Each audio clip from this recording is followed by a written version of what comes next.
This will show you how to make a quiche from the things that you have already in your home. This is a flexible recipe that you'll find at readyandthriving.com.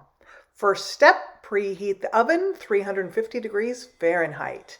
Then collect everything that you'll be using. The main thing is to have dairy on hand. You want something thicker like a cream cheese, ricotta, or some other type of yogurt. You'll also want to have regular milk and eggs. You need a pastry case, and then clear out the fridge and see what you have on hand that could make a delicious quiche. Today I've got potatoes, scallions, and cheese.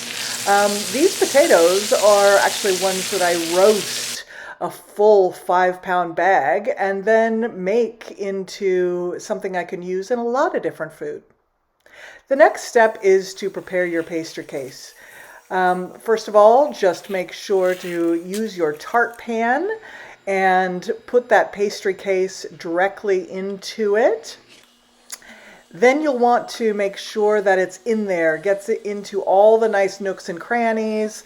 You can also make a real decorative top if you like.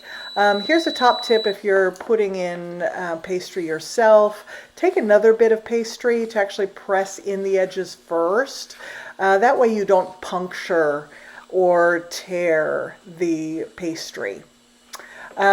Get this all ready, and then we'll blind bake it. That means we'll bake it first before we actually bake it with the ingredients. So put some parchment paper on there and then fill it with beans, or in this case I'm using ceramic beans. You can also use dry rice or lentils, also works well. Now we just put that now into the oven for about 10 minutes or so, just to get that set up so that it'll be ready to do the second part of the blind bake. So while that is cooking, we'll now prepare the dairy mixture.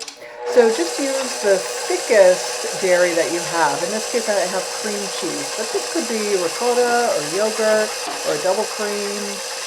Or even just a regular nice cream. Then pour in the milk to make it a little more liquidy, and then we'll just whisk and whisk and whisk, and you can do this with a hand whisk if you like. Now make sure to add all the eggs and keep whipping until really fluffy. This is the time to also add your seasoning. Think about adding spices or herbs if you like as well, and then get that in so that the texture is nice and whipped up, but still pourable.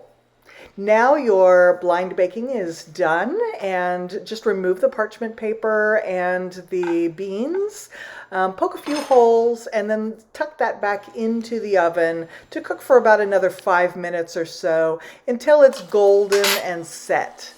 Now puff pastry often does really puff up, so you may need to pat that down, but other types of pastry won't. Now it's time to put in your ingredients. And here I like to put in the ingredients before adding the dairy.